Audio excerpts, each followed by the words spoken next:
안녕하세요. 제2의 인생 황혼이혼의 진행자 박주연 변호사입니다. 결혼 후 자신의 이름을 잃어버린 채 누군가의 남편, 아내, 부모로 불리며 살아온 세월, 더 늦기 전에 나라는 존재를 찾으려는 분들이 어렵게 내린 결정, 황혼이혼. 제2의 인생 황혼이혼에서는 황혼이혼에 관한 다양한 사례와 함께 법률 지식을 전해드립니다. 오늘은 재산분할 기여도와 관련된 사례를 전해드리겠습니다. 이혼을 생각하면 보통 가장 먼저 떠올리게 되는 것이 재산분할이죠. 혼인생활 초반에는 부부싸움도 많이 하고 사랑하기도 하고 그렇지만 또 밉기도 하고, 그런데 20년, 30년 정도 혼인생활 하신 분들 중에는 이제 오랜 기간 함께 살다 보니까 이런 감정적인 것들은 많이 정리가 되고 남은 것은 결국 돈 문제인 경우가 많습니다. 20년 정도 살면 재산 분할은 무조건 반반이라고 하더라 라는 얘기도 많이 들으셨을 것 같은데요. 이혼 상담하면서 가장 많이 받는 질문이 도대체 나는 몇 프로 재산 분할을 받을 수 있느냐? 내 명의로 되어 있는 것은 하나도 없는데 지금이라도 명의를 공동 명의로 바꿔놓아야 되느냐? 배우자가 재산을 다 숨겨놔서 어떤 재산이 있는지 모르는데 어떻게 찾느냐? 내 배우자는 그냥 돈을 줄 사람이 아니다. 재산 분할을 안 해주려고, 이혼을 안 해주려고 한다. 재산 분할을 해주려고 하는 판결이 났는데도 돈을 안 주면 어떡하냐? 재산 분할을 잘 받으려면 어떤 것부터 준비해야 되느냐? 이런 질문을 가장 많이 합니다. 자, 그러면 하나씩 설명을 드리겠습니다. 일단 이혼, 위자료, 재산 분할, 이 세 개는 별개입니다. 먼저 이혼이 되느냐 마느냐의 문제, 즉 혼인 파탄이 되었느냐, 두 사람이 더 이상 혼인을 지속할 수 없느냐를 판단받는 겁니다. 혼인관계가 파탄돼서 더 이상 혼인을 지속할 수 없게 되었다. 그러면 혼인 파탄의 책임을 누구에게 묻느냐를 따집니다. 이것이 위자료입니다. 쉽게 누구 때문에 이혼하게 되었느냐인 거죠. 이 위자료는 보통 500만 원에서 3천만 원 사이 정도입니다. 그리고 이렇게 이혼을 할 때 부부가 가지고 있는 재산을 어떻게 분할하느냐가 재산 분할의 문제입니다. 재산 분할은 위자료와 별개입니다. 아무리 상대방 배우자가 잘못해서 이혼했다고 하더라도 재산 분할은 부부 명의의 재산, 남편 명의 재산이든 아내 명의 재산이든 이 재산 형성에 어떻게 기여했는지에 따라서 분할을 하는 것입니다. 예를 들어서 남편이 바람이 나서 가정에 소홀했기 때문에 재산 형성에 기여도가 낮다. 이렇게 주장해서 재산 분할을 적게 해줄 수 있을까요? 그렇지 않다는 것입니다. 남편의 부정행위로 가정에 소홀한 것은 위자료 지급의 문제이고, 이 재산 형성은 부정행위와는 별개로 재산을 어떻게 형성했고 어떻게 유지 관리해 왔는지 객관적인 자료로 평가하는 것입니다. 이 첫 번째 소개해드리는 사례의 부부는 혼인한 지 35년이 넘었습니다. 아내는 전업주부이고 남편은 결혼 전에는 제조회사를 다니다가 그만두고 부동산에 관심이 많아서 경매를 배우더니 부동산 공인중개사 자격증을 취득을 하고 작은 빌라를 사서 임대를 놓고 가격이 오르면 되팔고를 반복하면서 이 부동산으로 많은 돈을 벌고 임대 사업을 했어요. 이 아내가 저희 의뢰인이었는데 아내는 스스로도 자신이 의부증이 조금 있다는 것을 인정한다고 했어요. 아내 눈에는 남편이 너무 잘생기고 멋있다는 겁니다. 남편이 정말 말 그대로 바람둥이라서 너무 밉고 남편을 믿지 못하겠는데 이렇게 계속 살다가는 자신이 미칠 것 같다는 거예요.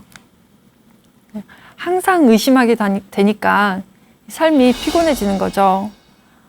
남편의 모든 말이 다 거짓말 같고 그래서 이혼하기를 원하기도 하지만 남편이 조금만 달라진다면 이혼하고 싶지 않다.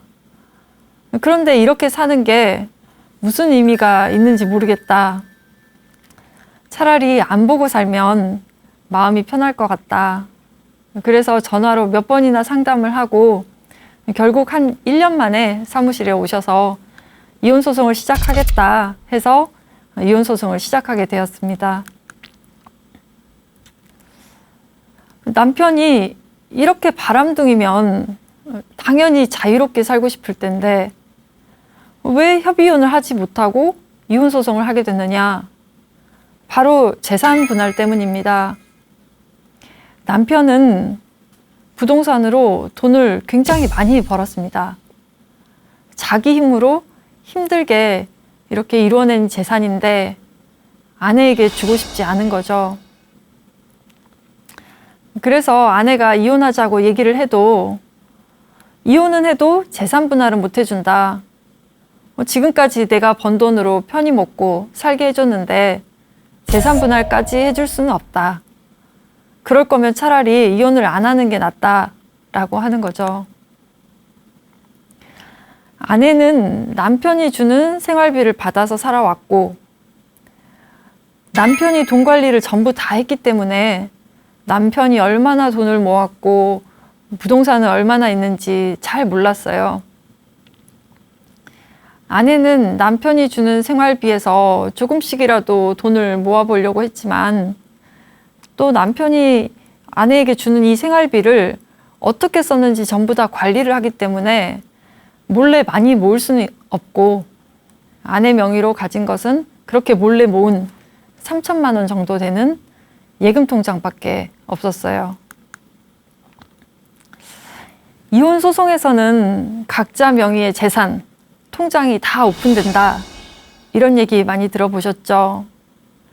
법원에서 먼저 재산 명시 명령을 합니다. 각자 자기 재산이 뭐가 있는지를 적어서 제출하는 거예요. 그런데 거짓말로 적어서 제출을 할 수도 있잖아요. 그래서 객관적인 자료를 함께 제출하도록 합니다. 통합계좌 조회 사이트에서 1금융권 계좌 전부, 2금융권 계좌 전부, 증권회사 전부 조회가 되고 또 보험, 부동산 조회 사이트도 있습니다. 이 계좌는 이미 해지한 것도 나옵니다. 그래서 이혼소송 들어가기 전에 일부러 계좌를 전부 다 없애버려도 다 찾을 수가 있는 거죠. 그런데 이 조회 사이트는 본인 인증을 해서 조회를 하는 것이기 때문에 개인 명의 재산만 조회가 되는 거예요. 그래서 남편이 임대 사업을 하면서 회사 명의 계좌나 회사 명의 부동산이 많았는데 남편 명의가 아니기 때문에 조회가 안 되는 거죠.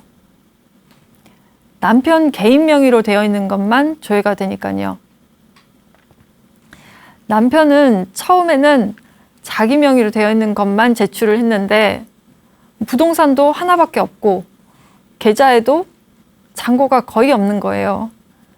그래서 이제 저희가 회사 법인 명의 계좌, 부동산을 별도로 금융거래 정보 제출 명령 신청과 같은 사실조회 신청을 금융정보 제출 명령 신청이나 사실조회 신청을 해서 찾아냈습니다.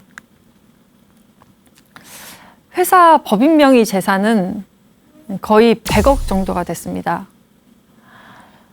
그럼 이렇게 법인 명의 재산도 재산 분할 대상이 되느냐? 그렇지 않습니다.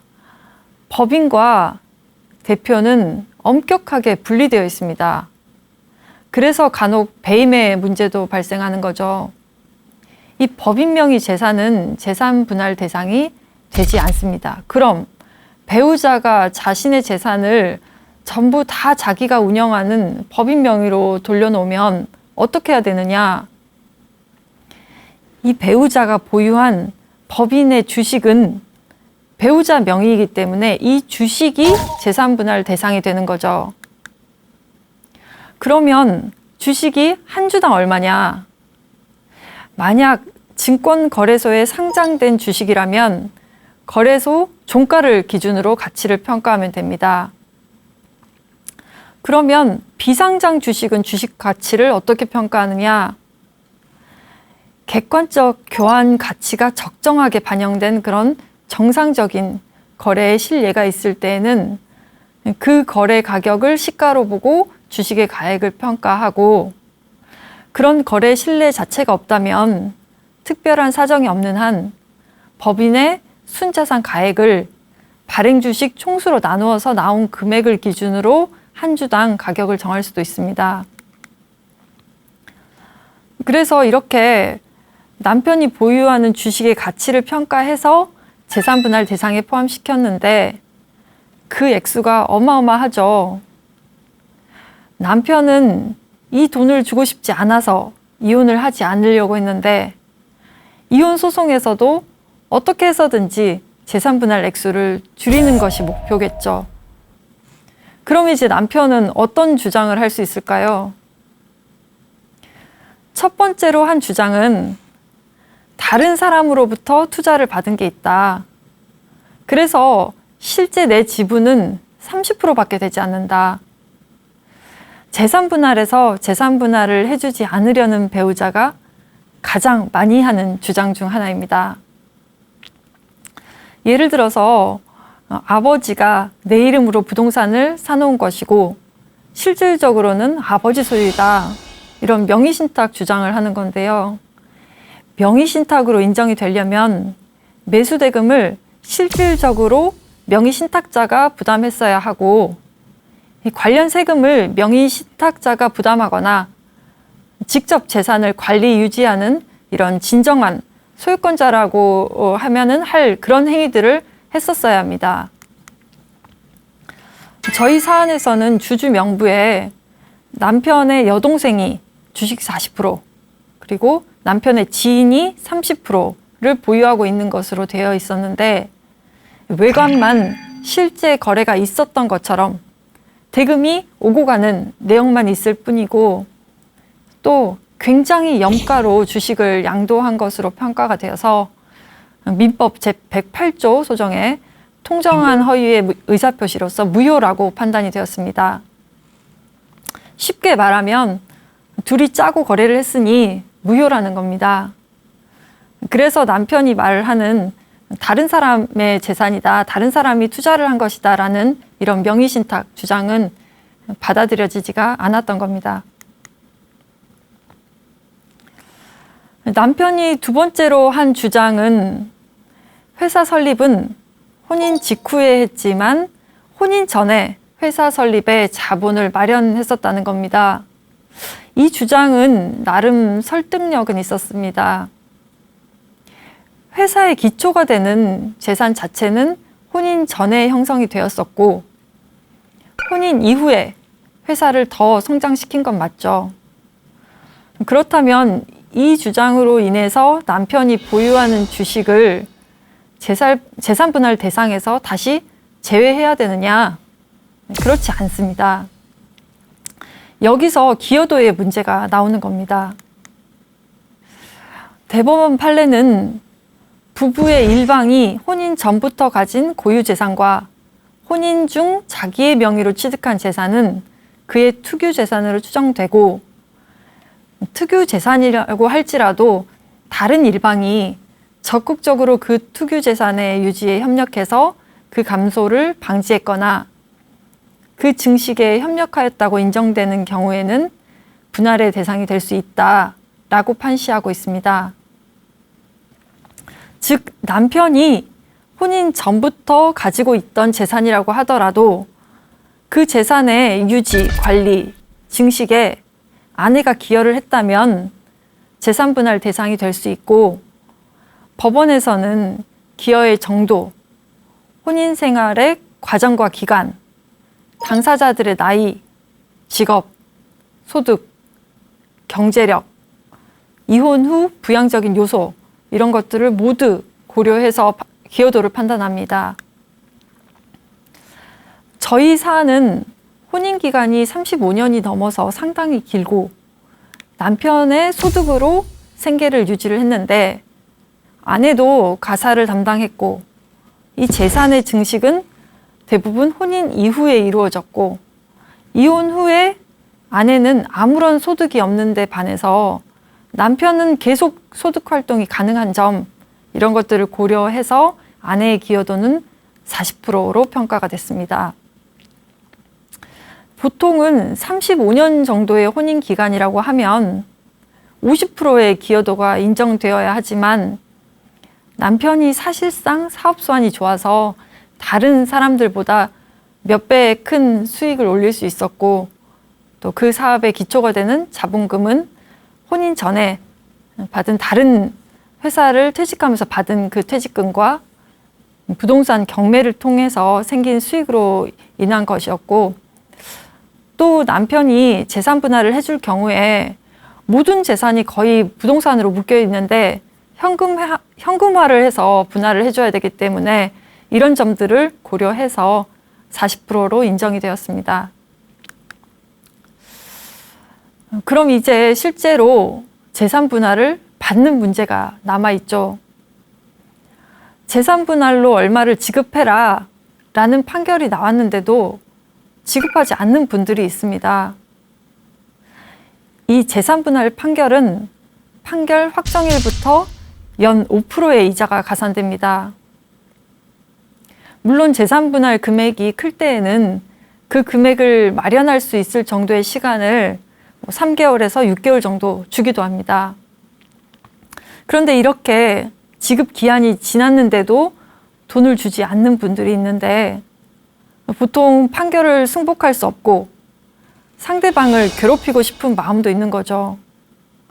항소까지 하기에는 인지세도 많이 나오고, 또 변호사를 선임해야 되고, 감정적인 소모를 하고 싶지도 않고, 항소하더라도 크게 판결이 달라질 것 같지도 않기 때문에 항소를 하지는 않고 상대방을 경제적으로 힘들게 하려고 지급하지 않는 분들도 있습니다.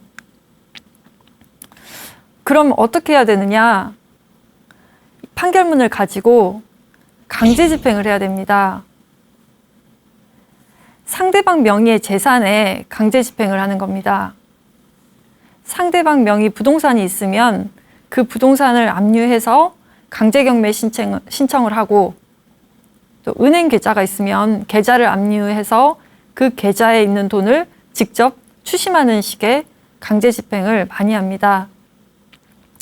저희 사안은 남편이 바로 지급을 해서 강제 집행의 문제는 남지 않았는데, 만약 저희 사안과 같이 비상장 회사에 주식이 있는 경우에 남편이 바로 지급하지 않으면 어떻게 강제 집행해야 될까요?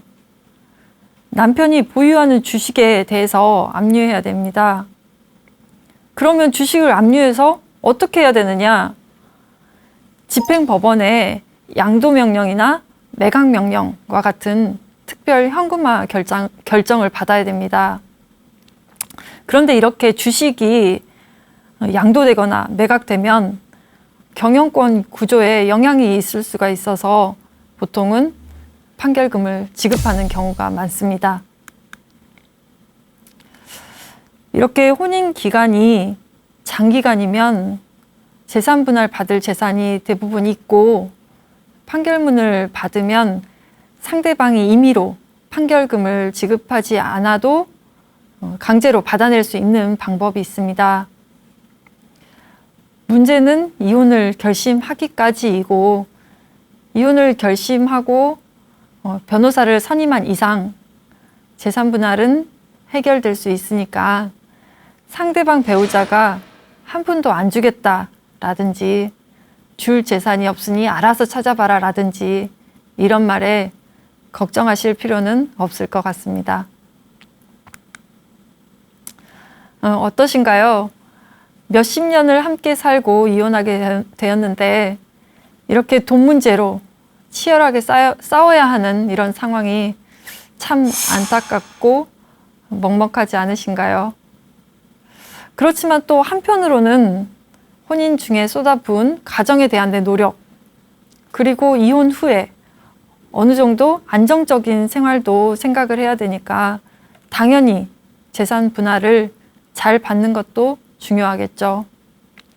이혼을 선택하든 선택하지 않았든 그 선택 자체에만은 후회가 없었으면 하는 바람입니다. 두 번째 사례 소개해드리겠습니다. 이 부부는 혼인 생활을 10년 정도 했는데 각자 전 배우자와 이혼을 하고 재혼을 한 부부입니다.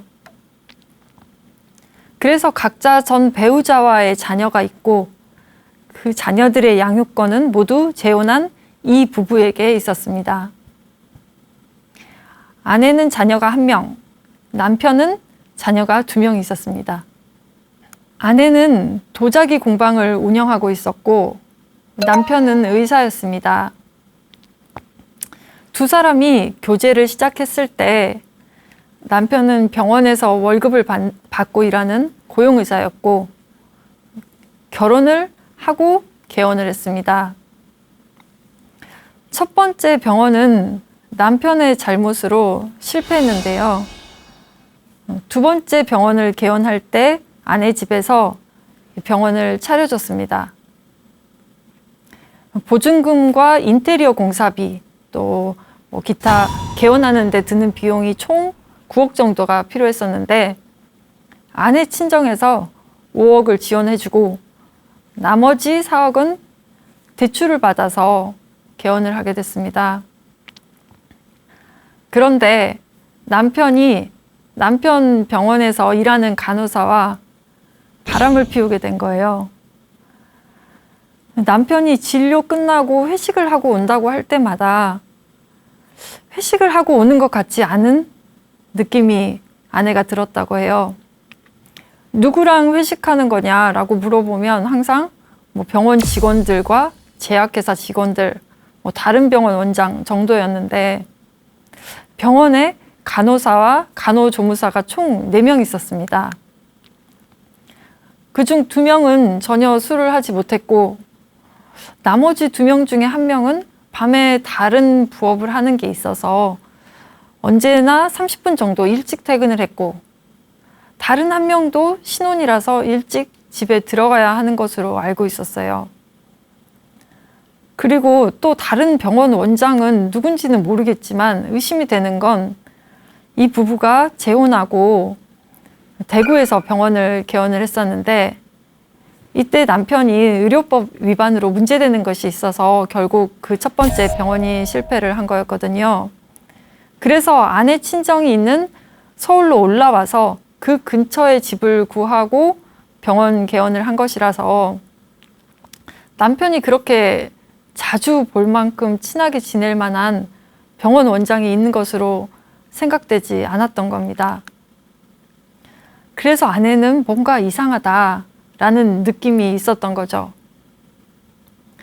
어느 날 아내가 남편 병원 근처에서 약속이 있어서 이 남편 병원에 잠깐 들러서 시간 좀 때우다 가야겠다 생각하고 병원에 갔는데 직원 중에 1명은 연차라서 없었고 나머지 3명만 있었어요.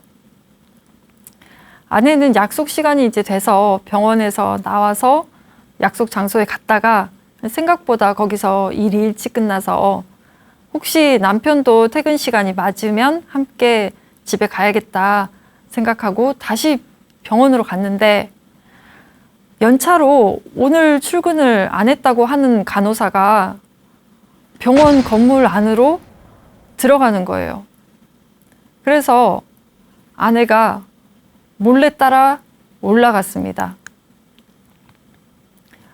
그 간호사가 병원 안으로 들어갔는데 이미 병원 진료가 마감돼서 이 병원 출입문은 등록된 지문 인식이 있어야 들어갈 수 있어서 아내는 병원 안쪽까지 들어가지는 못하고 밖에서 기다렸어요.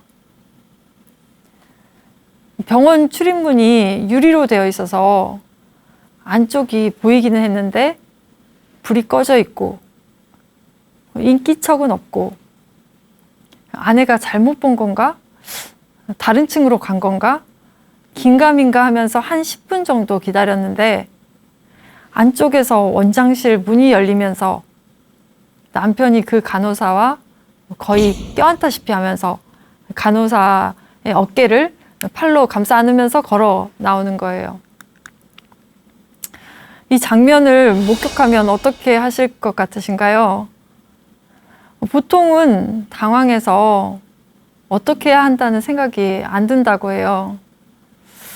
그래서 현장을 목격하신 분들이 바로 현장에서 증거 수집을 못하고 놓치는 경우가 많은데 이 아내는 전 남편도 바람을 피워서 바로 증거부터 확보해야겠다라는 생각이 들었다고 해요.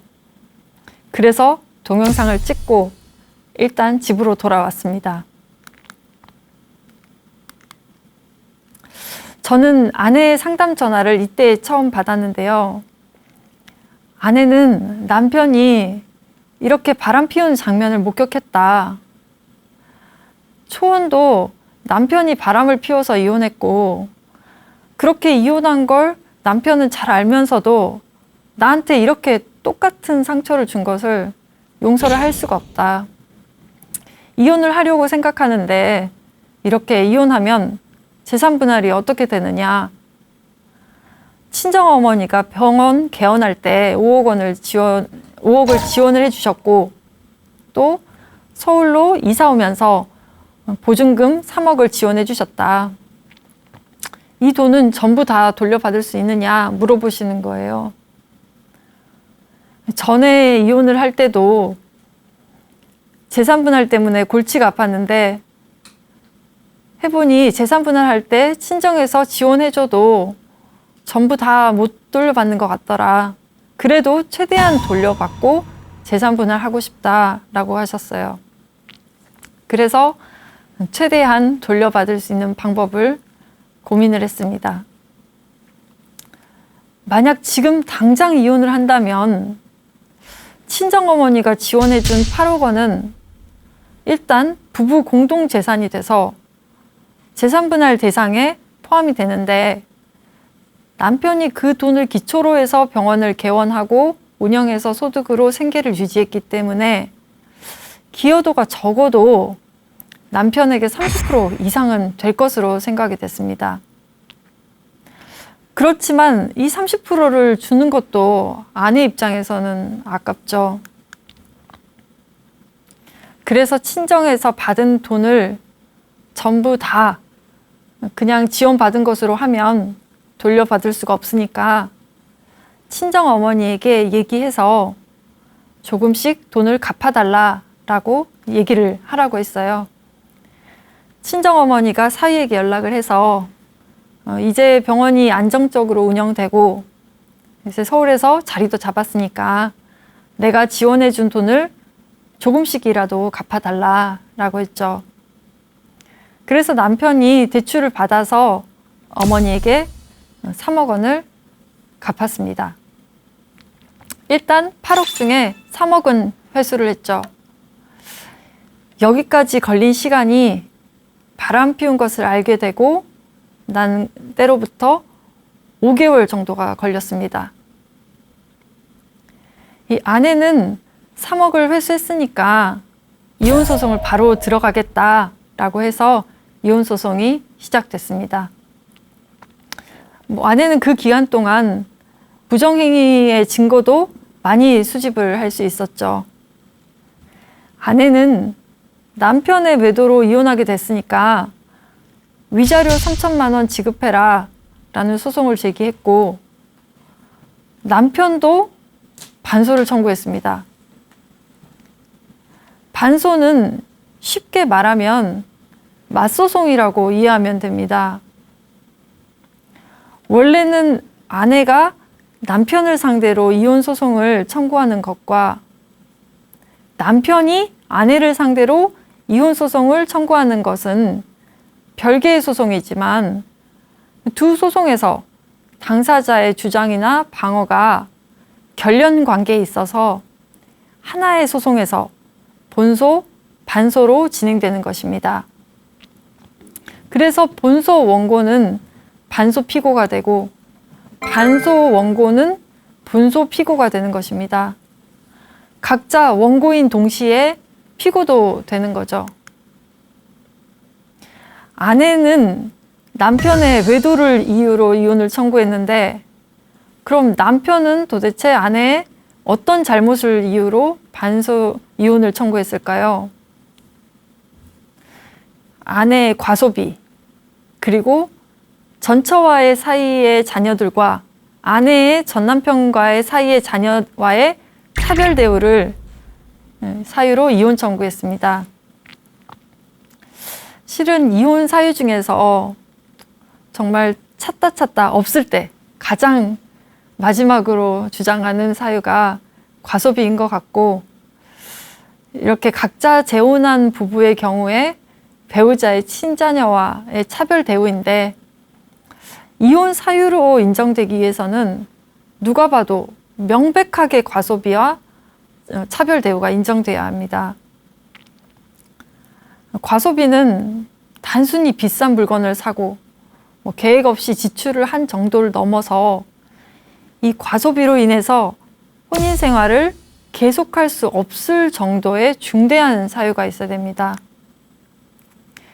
법원에서는 남편의 반소 청구는 이혼 사유가 되지 않는다고 해서 기각했습니다. 그리고 남편의 이혼 반소 청구가 아닌 아내의 이혼 본소 청구는 이혼 사유가 된다고 해서 아내의 본소 청구에 의해서 이혼이 된 거죠. 당연히 위자료도 인정이 됐고, 위자료는 2천만 원이 인정되었습니다.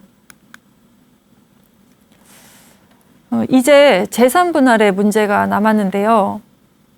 이 부분은 대출이 많았습니다. 병원 개원할 때 대출 4억 원을 받았고, 친정어머니에게 갚을 때 받은 대출 3억, 그리고 집 전세 보증금 대출 5억 정도가 있었습니다. 그러면 대출이 12억이고 두 부부의 적극 재산은 병원 건물 임대차 보증금 4억, 집 전세 보증금 12억, 모아놓은 재산은 거의 없고 차가 있긴 했지만 할부로 구매해서 거의 가치가 없다고 볼 수 있죠. 그래서 적극 재산은 총 16억 정도가 있었습니다. 그리고 또 여기에 대출이 조금 더 있었는데, 남편이 제일 첫 번째 병원을 개원할 때 그 의료법 위반으로 그 개원한 병원은 실패했죠. 거기에서 사업 실패하면서 대출이 7억 정도가 남아 있었습니다. 그래서 소극 재산, 즉 대출이 19억이고 적극 재산이 16억인 거죠. 그럼 순 재산은 마이너스 3억인데 어떻게 재산 분할을 해야 되느냐? 마이너스 3억을 반반씩 나눠 가져라, 이렇게 판결을 내리지는 않습니다. 재산 기여도가 50%라고 하더라도 소극 재산, 이 마이너스 재산은 분할 비율을 다르게 정할 수가 있는데요.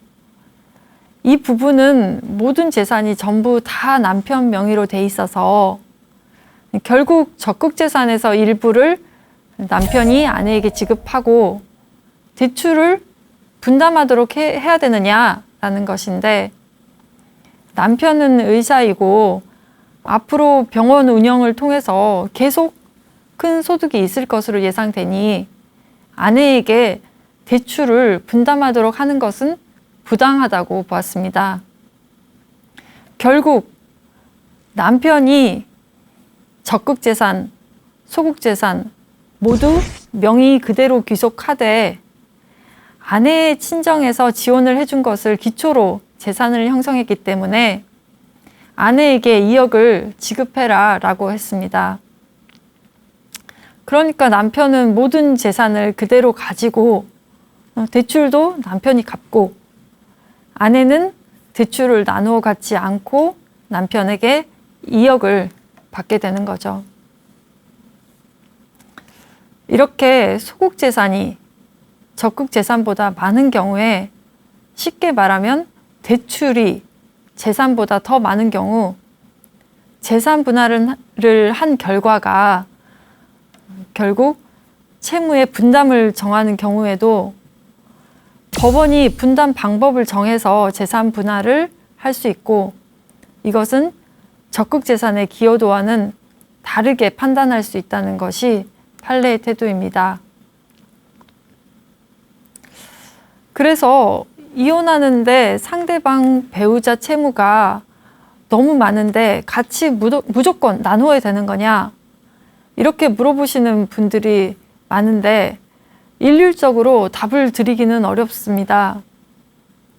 이 판례는 재산분할 청구 사건에서 혼인 중에 이룩한 재산 관계의 청산뿐 아니라 이혼 이후 당사자들의 생활 보장에 대한 배려 등 부양적 요소도 함께 고려할 대상이 되기 때문에 재산 분할에 의해서 채무를 분담하게 되면 그로써 채무 초과 상태가 되거나 기존의 채무 초과 상태가 더욱 악화되는 것과 같은 경우에는 채무 부담의 경위, 용처, 채무의 내용과 금액, 혼인 생활의 과정, 당사자의 경제적 활동 능력과 장래의 전망 등 재반 사정을 종합적으로 고려해서 채무를 분담하게 할지 여부, 그리고 분담의 방법을 정해야 한다라고 판시하고 있습니다.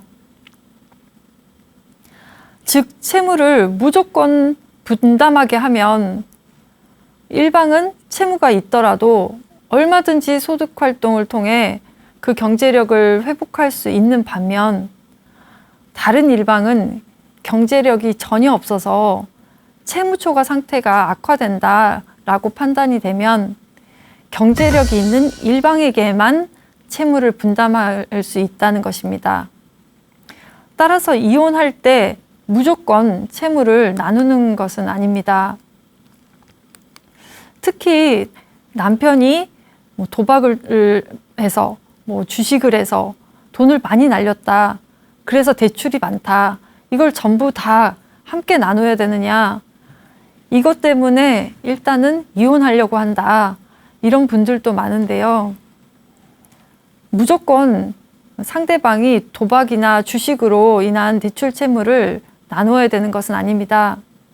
대출 채무를 나눈다고 하더라도 이 채무의 사용 용처가 이런 가사를 유지하기 위해서 생계를 유지하기 위해서 생활비로 사용됐다라고 할 때에는 분담하는 경우가 있지만 상대방이 도박이나 주식, 코인으로 인해서 상대방 배우자에게 상의하지 않고 일방적으로 부담한 대출에 대해서는 그 채무자가 가지고 가도록 하는 경우가 많습니다.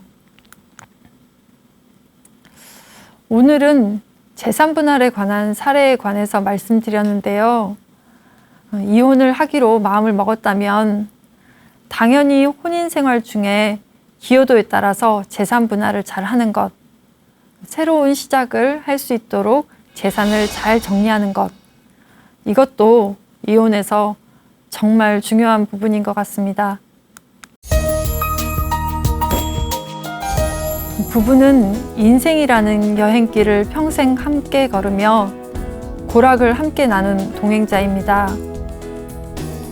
황혼이혼을 생각하시기 전에 긴 세월 함께 해온 깊은 정을 다시 한번 헤아려 주시기 바랍니다. 그래도 돌이킬 수 없는 결심이라면 저희 제2의 인생 평온이혼에서 도움이 되어 드리겠습니다. 저는 다음 주에 다시 찾아오겠습니다. 함께 해주셔서 고맙습니다.